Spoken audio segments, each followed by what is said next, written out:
2017 সালের 5ই জানুয়ারি ভোরবেলা বাংলাদেশের সবচেয়ে বড় প্রাইভেট ব্যাংকের ব্যবস্থাপনা পরিচালক আব্দুল মান্নান তখনও ঘুম থেকে পুরোপুরি জাগেন নাই। ফোন বাজলো, ওই পাশ থেকে বলা হলো আপনাকে নিতে আসা হচ্ছে। কিছুক্ষণের মধ্যেই তাকে তুলে নিয়ে যাওয়া হলো ঢাকা সেনানিবাসে ডিজিএফআই এর সদর দপ্তরে। সেখানে তার সামনে রাখা হইল একটা পদত্যাগপত্র, এমন একটা প্যাডে লেখা যেটা ইসলামী ব্যাংক 1983 সালে প্রতিষ্ঠার পর থেকে আর কোনোদিন ব্যবহার করেনি। বলা হইল সই করে।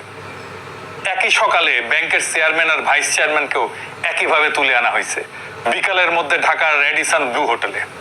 গোয়েন্দা কর্মকর্তাদের চোখের সামনে নতুন চেয়ারম্যান বসে গেলেন, নতুন ব্যবস্থাপনা পরিচালক বসে গেলেন।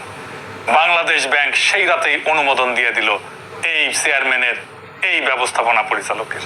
অবিশ্বাস্যভাবে, অভাবনীয়ভাবে একটা মাত্র দিনে বাংলাদেশের ব্যাংকিং ইতিহাসের সবচেয়ে বড় ডাকাতি সম্পন্ন হলো ওই দিন।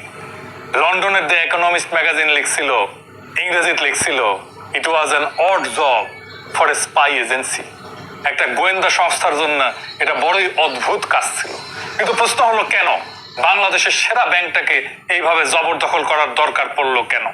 এই এপিসোডে আমরা সেই গল্পটাই বলবো শুরু থেকে শেষ পর্যন্ত, এবং আজকে এসে আবার কি ঘটলো সেটা নিয়ে। প্রথমে দেখি কিভাবে হয়ে উঠলো এই ব্যাংকটা একটা সেরা ব্যাংক। গল্পটা শুরু করার আগে একটা বুঝে নেন ইসলামী ব্যাংক আসলে কি ছিল।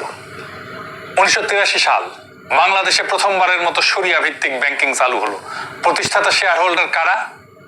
জেদ্দার ইসলামিক ডেভেলপমেন্ট ব্যাংক, সৌদি আরবের আল রাজি ব্যাংক, কুয়েতের কুয়েত ফিনান্স হাউস, দুবাই ইসলামী ব্যাংক। ব্যাংকের 70% পুঁজি আসছিল মধ্যপ্রাচ্য থেকে। এটা কোনো রাজনৈতিক দলের প্রজেক্ট ছিল না, এটা ছিল একটা আন্তর্জাতিক জয়েন্ট ভেঞ্চার। আর পারফরমেন্স, আমেরিকার গ্লোবাল ফিনান্স ম্যাগাজিন 1999, 2000, 2004, 2005 চারবার বাংলাদেশের সেরা ব্যাংক হিসেবে ইসলামী ব্যাংককে নির্বাচিত করছিল। সিঙ্গাপুরের দ্য এশিয়ান ব্যাংকার 2022 সালে বাংলাদেশের স্ট্রংগেস্ট ব্যাংক এই উপাধি দিয়েছিল ইসলামী ব্যাংককে। এশিয়া, মধ্যপ্রাচ্য, আফ্রিকার 500টা ব্যাংকের মধ্যে মাত্র 22টা ব্যাংক এই খেতাব পাইছিল সেই সময়। তার একটা ইসলামী ব্যাংক। ব্রিটেনের ব্যাংকার ম্যাগাজিনের বিশ্বের শীর্ষ 1000 ব্যাংকের তালিকায় 2012 সাল থেকে প্রত্যেক বছর আছে এই ইসলামী ব্যাংক বাংলাদেশ থেকে প্রথম। দ্য ইকোনমিস্ট লিখছিল, চীনের পরে বাংলাদেশকে বিশ্বের প্রধান পোশাক উৎপাদন ঘাঁটি বানাতে ইসলামী ব্যাংক পথিকৃতের ভূমিকা রাখছে। 2015 সালে দেশের মোট রেমিটেন্সের 27% পরিচালনা করত এই একটা ব্যাংক। টেক্সটাইল এবং গার্মেন্টস শিল্পের প্রায় 1/5 অর্থায়ন আসতো এই ইসলামী ব্যাংক থেকে। $10 বিলিয়ন ব্যালেন্স শিট, 1,20,00,000 আমানতকারী। বাংলাদেশে ইসলামী ব্যাংকিং সম্পদের 90%। সর্বনিম্ন খেলাপি ঋণ, শক্তিশালী তারল্য, গ্রাহকদের অগাধ আস্থা। এটা ছিল বাংলাদেশের সবচেয়ে সফল আর্থিক প্রতিষ্ঠান। আর প্রশ্ন হইল, এরকম একটা ব্যাংকে কেউ ধ্বংস করতে চাইবে কেন? থাকলে তো ভালো দেশের জন্য, কিন্তু কেন চাইবে? বাংলাদেশে একটা ইসলামী প্রতিষ্ঠান যখন অত্যন্ত সফল হয়, তখন সেকুলার স্ট্যাবলিশমেন্ট এইটাকে হুমকি হিসেবে দেখে। না, অর্থনৈতিক হুমকি না, আইডিওলজিক্যাল হুমকি, আদর্শিক হুমকি। তাদের ভয় হইলো একটা ইসলামী ব্যাংক যদি বাংলাদেশের সেরা ব্যাংক হয়ে যায়, তাহলে এটা প্রমাণ করে যে ইসলামী অর্থনৈতিক মডেল কাজ করে, এই সংগঠন কাজ করে। আর এই প্রমাণটা তাদের কাছে অসহনীয়, এটা তারা সহ্য করতে পারে না। তো কি করা যাবে? ব্যাংকটাকে ধ্বংস করতে হলে আগে একটা গ্রাউন্ড তৈরি করতে হবে। আমরা আগের এপিসোডে দেখছেন না, যুদ্ধ করতে হলে আমেরিকা কিভাবে গ্রাউন্ড তৈরি করে, ন্যারেটিভ তৈরি করে, দরকার হলে মিথ্যা বলে তৈরি করে। একটা ন্যারেটিভ দরকার তাইলে ব্যাংকটাকে ভাঙার জন্য। সেই ন্যারেটিভ হইল ইসলামী ব্যাংক জঙ্গিদের অর্থায়ন করে। এই ন্যারেটিভ নির্মাণে প্রধান বুদ্ধিবৃত্তিক ভূমিকা রাখলো কে? ঢাকা বিশ্ববিদ্যালয়ের অর্থনীতি বিভাগের অধ্যাপক আবুল বারাকাত।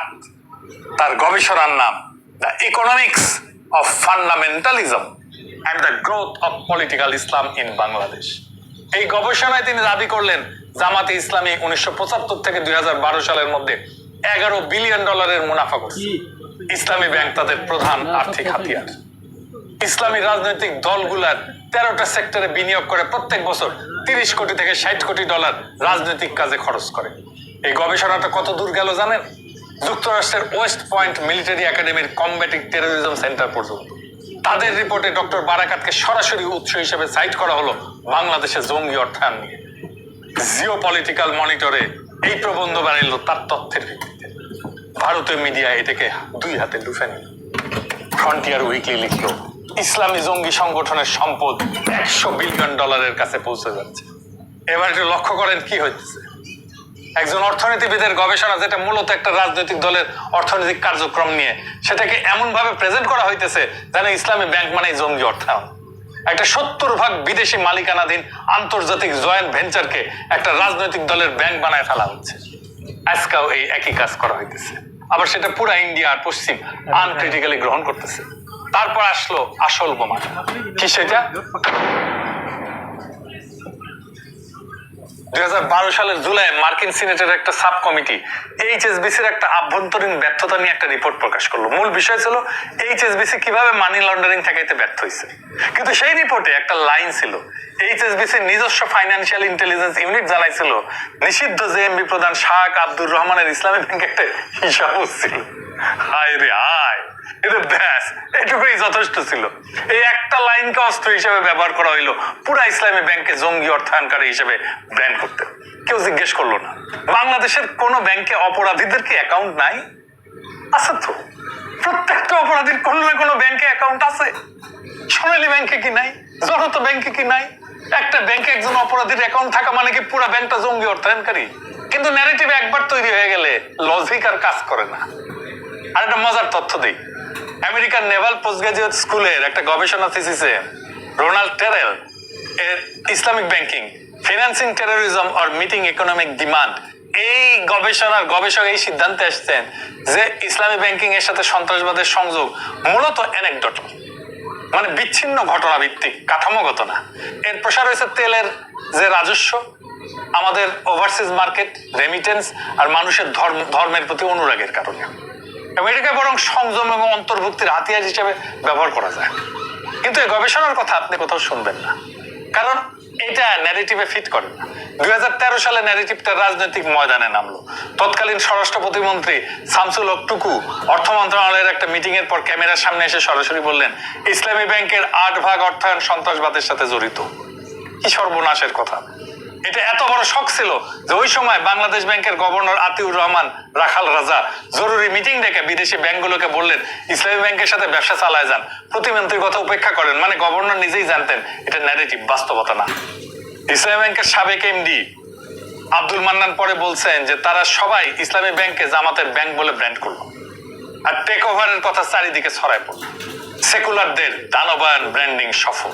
তারা তাদের রাজনৈতিক প্রতিপক্ষকে দানব হিসেবে চিত্রিত করতে চায়। এই কাজে সে এখন পুরোপুরি সফল। এবার পরবর্তী ধাপে যাওয়ার জন্য সে প্রস্তুত। কি সেই ধাপ? ন্যারেটিভ রেডি, জনমত তৈরি, এবার অপারেশন। আমি আবার 5 জানুয়ারি 2017-তে ফিরে যাচ্ছি। গল্পটা আমি বলতেছি না, বলতেছেন তারা যারা এই গল্পের কলাকুশলী, এই গল্পের দায় ভোগ করছেন। ফিনান্সিয়াল টাইমসকে দেওয়া সাক্ষাৎকারে বাংলাদেশ ব্যাংকের পরবর্তী গভর্নর আহসান এইচ মনসুর উনি বললেন ব্যাংকের পর ব্যাংক তারা এটা করছে। বোর্ড সদস্যদের বাসা থেকে তুলে নিয়ে যাওয়া হতো, হোটেলে নিয়ে যাওয়া হতো, বন্দুকের মুখে শেয়ার বিক্রি আর পদত্যাগ করতে সই করতে বলা হতো। তিনি বলছিলেন আন্তর্জাতিক মানদণ্ডে এটাই সবচেয়ে বড় ব্যাংক ডাকাতি। এই স্কেলে ব্যাংক ডাকাতি আর কোথাও হয়নি। এটাতে রাষ্ট্র পৃষ্ঠপোষকতা করছে এবং গোয়েন্দা সংস্থার লোকজন বন্দুক না ধরলে এটা সম্ভব হতো না। এটা ফিনান্সিয়াল টাইমসে ছাপা হয়েছে। 7 বছর পর এমডি মান্নান প্রথমবার মুখ খুললেন, বললেন আমাকে এমন একটা প্যাডে পদত্যাগ করতে সই করানো হয়েছিল যেটা ব্যাংক কোনোদিন ব্যবহার করেনি। আমি 7 বছর দেশের বাইরে ছিলাম। সাংবাদিকরা যোগাযোগ করছিলেন কিন্তু আমি নিরাপদ বোধ করতাম না। মনে হতো না বাংলাদেশে শ্বাস নিতে পারবো। জেদ্দার ইসলামিক ডেভেলপমেন্ট ব্যাংক অভিযোগ করলো তাদের মাত্র 3 দিনের নোটিশ দেওয়া হয়েছিল, প্রতিনিধি পাঠানোর সুযোগই পায়নি। দ্য ইকোনমিস্ট লিখলো সৌদি আরব কুয়েতের শেয়ার হোল্ডারদের এই বোর্ডরুম কু সম্পর্কে অন্ধকারে রাখা হয়েছিল। তারপরে কি হইলো? আইডিবি তাদের শেয়ার 7.5 থেকে 2.1%-এ নামায় আনলো। দুবাই ইসলামী ব্যাংক চলে গেল, আল রাজি চলে গেল, কুয়েত ফিনান্স হাউস চলে গেল। একটা আন্তর্জাতিক মানে প্রতিষ্ঠান থেকে সব আন্তর্জাতিক বিনিয়োগকারী পালায় গেল। আর ঢুকলো কে? এস আলম গ্রুপ, চট্টগ্রামের পটিয়ার ব্যবসায়ী মোহাম্মদ সাইফুল আলম। কিভাবে ঢুকলো? শেল কোম্পানি দিয়া। শেল কোম্পানি মানে জানেন কি? শেল কোম্পানি মানে হলে এমন একটা কোম্পানি যেটার কাগজপত্র আছে, নাম আছে, রেজিস্ট্রেশন আছে, কিন্তু আসলে কোনো ব্যবসা নাই, কোনো কারখানা নাই, কোনো অফিস নাই, কোনো কর্মী নাই, কোনো পণ্য নাই, শুধু কাগজ আছে। এটাকে বাংলায় বলতে পারেন ভুয়া কোম্পানি বা কাগজে কোম্পানি। তো এই শেল কোম্পানি দিয়ে কি করা হয়? ধরেন আপনি ব্যাংক থেকে ঋণ নিতে চান, কিন্তু আপনার নামে নিলে ধরা পড়বেন যে এত টাকা একজনই নিতেছে। তখন কি করবে? 10টা ভুয়া কোম্পানি খুলবে, প্রত্যেকটার আলাদা নাম, আলাদা কাগজপত্র, তারপর প্রত্যেকটা কোম্পানির নামে আলাদা আলাদা ঋণ নেবে। ব্যাংকের কাগজ দেখায় 10টা আলাদা কোম্পানি নিয়ে নিছে, কিন্তু আসলে টাকাটা যাচ্ছে একজনের পকেটে। এস আলম ঠিক এই কাজটা করছে। এস আলমের শেল কোম্পানিগুলোর নাম ছিল Excel Dyeing, Armada Spinning, ABC Ventures, Grand Business, Platinum Endeavours, Paradise International, Blue International. নামগুলো শুনে মনে হয় সব ওরে বাবা কত বড় বড় কোম্পানি রে বাবা। তার উপরে ইংরেজির নাম, ইংরেজির যেহেতু নাম রেখেছে তাহলে ঠিকই ভালো কোম্পানি হবে। 7টা কোম্পানি যাদের বেশিরভাগই শেয়ার কেনার মাত্র 1 বছর আগে রেজিস্ট্রেশন করা হয়েছে। কোনো আসল ব্যবসা নাই। বাংলাদেশ ব্যাংক কোনো প্রশ্ন করেনি, স্টক এক্সচেঞ্জ কোনো প্রশ্ন করেনি, সিকিউরিটিজ কমিশন কোনো প্রশ্ন করেনি, কেউ কোনো প্রশ্ন করেনি, কারণ পুরাটাই পরিকল্পনা। এইবার আসেন আসল গল্পে। এস আলম গ্রুপ ব্যাংকটা দখল করলো। তারপরে প্রথম ইনিংসে হইলো নিয়োগ বাণিজ্য। 2017 পর থেকে ইসলামী ব্যাংকের প্রায় 10,000 নতুন কর্মকর্তা নিয়োগ দেওয়া হইলো। কোত্থেকে জানেন? কোত্থেকে? বেশিরভাগই পটিয়া থেকে, একটা জায়গা থেকে। ওই এস আলম যেটি জন্মাইছে, তারপরে গান শুনেন, এস আলম নিয়ে গান শুনেন, পটিয়ার গান শুনেন। এস আলম জন্ম নিলেন আল্লাহ পাকের রহমতে, মাসুদ সাহেব জন্ম নিলেন আল্লাহ পাকের রহমতে। এই পটিয়ার ভাগ্যটাকে পাল্টাতে পাল্টাতে, গরিব দুঃখীর ভাগ্যটাকে পাল্টাতে। শুনেছেন? এস আলমের নিজের এলাকায় যোগ্যতা না আনুগত্য, এটাই ছিল নিয়োগের মাপকাঠি। এরপর শুরু হলো দ্বিতীয় ইনিংস, ঋণ আত্মসাৎ। দুদকের তদন্ত অনুযায়ী এস আলম তার নিজের লোকদের বিনিয়োগ আইটিআর বোর্ডের মূল পদে বসে ব্যাংকটাকে একটা ব্যক্তিগত ঋণ যন্ত্র পরিণত করলো। সংখ্যাগুলো শোনে, এস আলম তার সহযোগীরা 7 বছরে 50,000 কোটি টাকা বেশি ঋণ নিছে এই ব্যাংক থেকে। ব্যাংকের মোট বকেয়া ঋণের 47% চলে গেছে এস আলমের কোম্পানিগুলোতে। দুদক তাদের ইতিহাসের সবচেয়ে বড় মামলায় 67 জনের বিরুদ্ধে 10,479 কোটি টাকার আত্মসাৎ এবং পাচারের অভিযোগ আনছে। 134টা ঋণের মাধ্যমে 9,283 কোটি টাকা চলে গেছে এই শেল কোম্পানিগুলোতে, মানে কাগজে কোম্পানিগুলোতে, যাদের কোনো আসল ব্যবসা নাই। ব্যাংকের ঋণ সীমা লঙ্ঘন করা হয়েছে বারবার, মানে যেই পরিমাণে ঋণ সে দিতে পারে না তার চেয়ে বেশি ঋণ বারবার সে দিছে নিয়ম ভেঙে। এস আলমের সুগার মিলের ঋণ সীমা 2,400 কোটি টাকা থেকে 3,800 কোটি টাকা করা হয়েছে, যেটা ব্যাংক কোম্পানি আইন সরাসরি লঙ্ঘন করে। ঝুঁকি স্কোর, এটা ব্যাংকিং এর ভাষা, আমি আর বললাম না। এটা খুবই উচ্চ ঝুঁকির একটা ঋণ। তারপর জামানত মাত্র 40 থেকে 70 ভাগ, যেখানে ব্যাংক ঋণ কখনোই দেওয়া সম্ভব না, তাও ঋণ বাড়ানো হয়েছে। বাংলাদেশ ব্যাংকের গভর্নর আহসান মনসুর পরে বলছেন ব্যাংকটা এস আলম গ্রুপকে খেয়ে ফেলার জন্য দেওয়া হয়েছিল, আর তারা সেই কাজ সম্পন্ন করছে। ব্যাংকটাকে ধ্বংস করছে, টাকাগুলো ডলার হয়ে দেশের বাইরে চলে গেছে। ফলাফল 2021 ডিসেম্বর থেকে বাংলাদেশের সবচেয়ে বড় প্রাইভেট ব্যাংক তারল্য সংকটে পড়লো। ব্যাংকের তারল্য সংকট মানে হইলো ব্যাংকের কাছে এখনই দেওয়ার মতো নগদ টাকা নাই। বাংলাদেশ ব্যাংক থেকে জরুরি ভিত্তিতে 13,820 কোটি টাকা সাহায্য নিতে হইল ইসলামী ব্যাংককে, যেটা অবিশ্বাস্য ব্যাপার। এত বড় সুপার পারফর্মিং ব্যাংক তার লোন নিতে হচ্ছে। নিয়ন্ত্রক সংস্থার কাছে প্রয়োজনীয় তারল্য জমা দিতে না পেরে প্রত্যেকদিন জরিমানা দিতে হইতো সেই সময় ব্যাংকে। তৎকালীন গভর্নর আব্দুর রব তালুকদার টাকা ছাপায় 1.5 বছর ব্যাংকটাকে বাঁচায় রাখছিল, কিন্তু দায়ীদের বিরুদ্ধে কিছুই করে। চিন্তা করেন, যে ব্যাংকটা গ্লোবাল ফিন্যান্সের সেরা ব্যাংক ছিল, এশিয়ান ব্যাংকের স্ট্রংগেস্ট ব্যাংক ছিল, যার আমানতকারী ছিল কোটির উপরে, সেই ব্যাংকটা এখন বাংলাদেশ ব্যাংকের কাছে ভিক্ষা চাইতেছে বেঁচে থাকার জন্য। এটা হইলো পরিকল্পিত ধ্বংস। এরপরে হলো জুলাই বিপ্লব।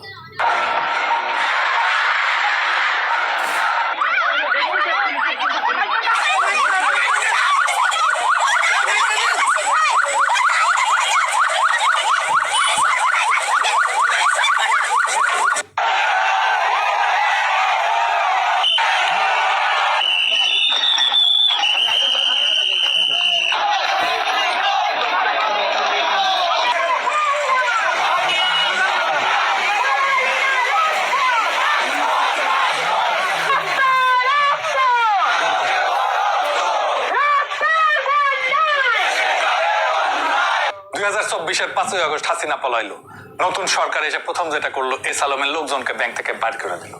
ব্যাংকগুলো চালানোর জন্য নতুন লোক বসানো হলো। আর মনে আছে আব্দুল মান্নানের কথা, যাকে 2017 সালে ডিজিএফআই এর লোকজন বাসা থেকে তুলে নিয়ে যে জোর করে ইস্তফা দেওয়া হয়েছিল, সেই মান্নানকে ফিরাই নিয়ে আসা হইলো।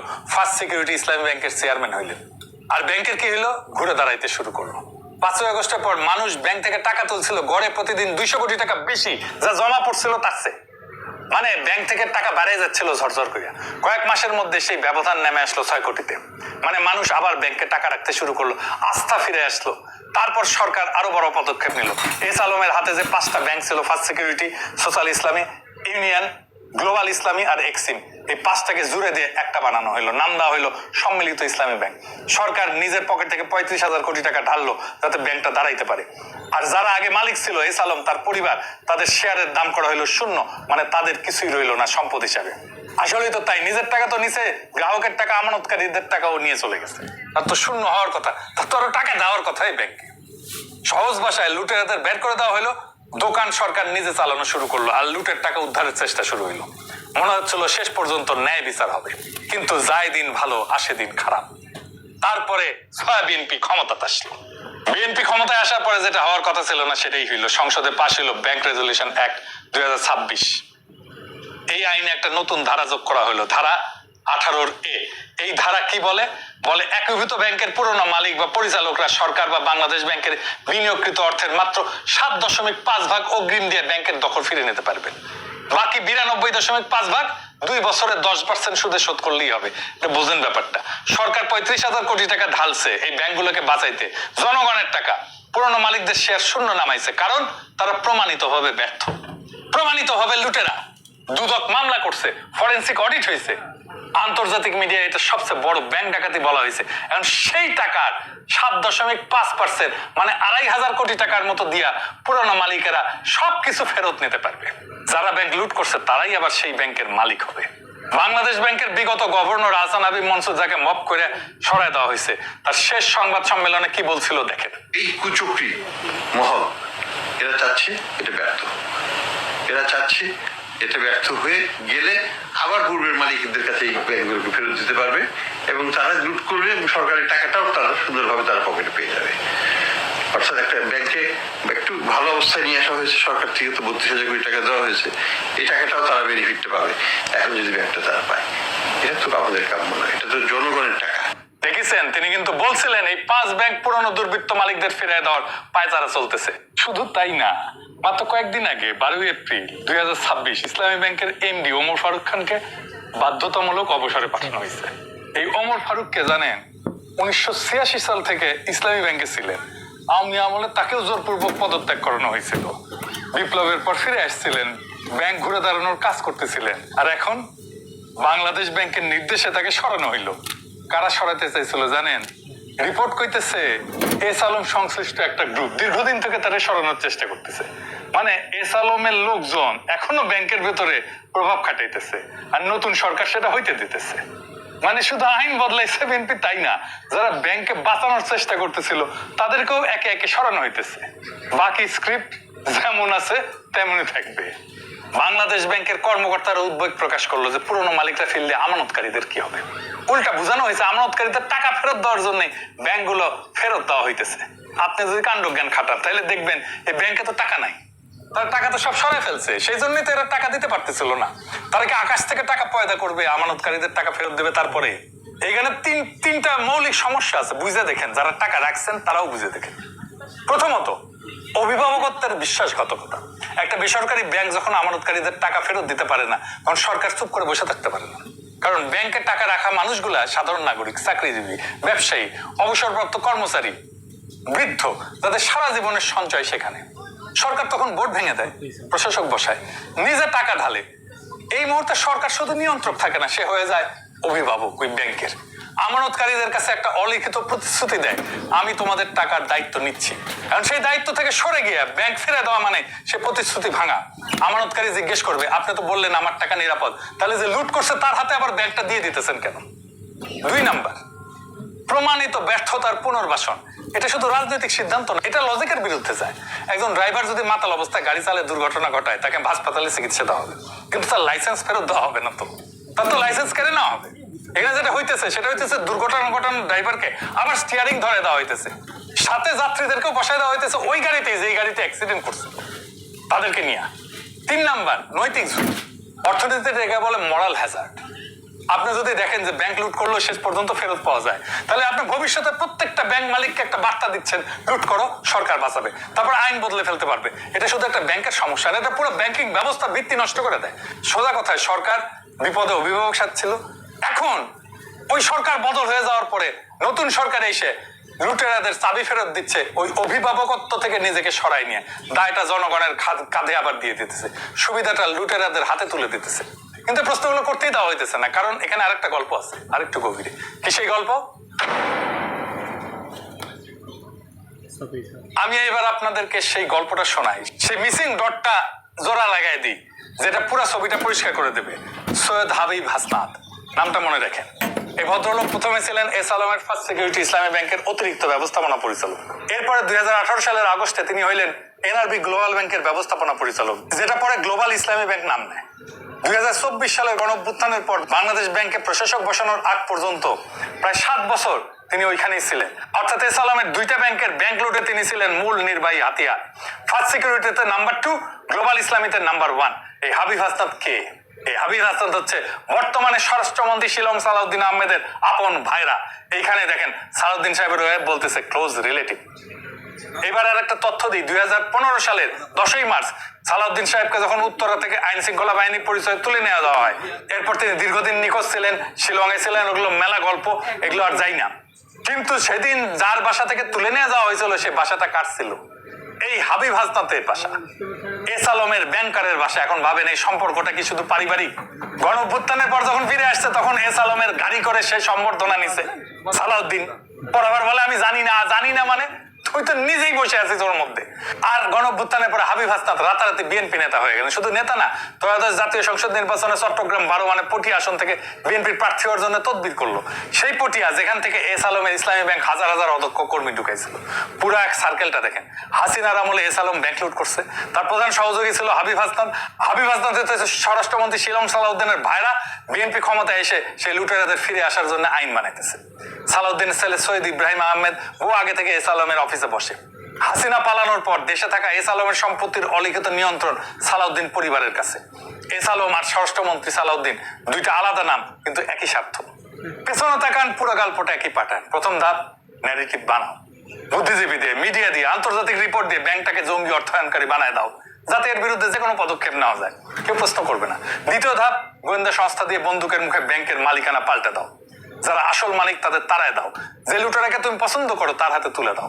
তৃতীয় ধাপ, শেল কোম্পানি বানাও, শেল কোম্পানির নামে ঋণ নাও, নিজের এলাকার মানুষ নিয়োগ দাও, নিয়ম ভেঙে ঋণ দাও, সবকিছু মিলে ব্যাংকটাকে ফাঁপা করে ফেলো, টাকাটা সিঙ্গাপুর, লন্ডন, দুবাই পাঠায় দাও। চতুর্থ ধাপ, যখন জনতা খেপে ওঠে, সরকার পালায়, তখন সংস্কারের নাটক হয়। কিন্তু পঞ্চম ধাপে নতুন সরকার আসে, সিস্টেম হয়, নতুন বন্দোবস্ত হয়, আইন বদলায়, আর সেই লুটেরারাই ফিরে আসে। ইসলামী ব্যাংকের গল্প শুধু একটা ব্যাংকের গল্প না, এটা বাংলাদেশের একটা প্যাটার্নের গল্প, যেখানে ইসলামী প্রতিষ্ঠান সফল হলে সেটাকে আগে অবৈধ বানানো হয়, তারপর লুটে খাওয়া হয়, তারপর লুটেরাদের পুনর্বাসন করা হয়। সেকুলার স্ট্যাবলিশমেন্ট, বুদ্ধিজীবী, গোয়েন্দা সংস্থা, লুটেরা ব্যবসায়ী সবাই এই একই সিস্টেমের অংশ। আর এই সিস্টেমটা এখনো চালু আছে, এটাকেই বলা হয় বন্দোবস্ত। আমি বলি ঘুটু। আমরা সেই জন্যই বলছিলাম নৌকার ধানের শীষ, দুই সাপেরই একই বিষ। বিএনপির সুযোগ ছিল জনতার শক্তির উপরে ভরসা করে এই ফ্যাসিস্ট কাঠামো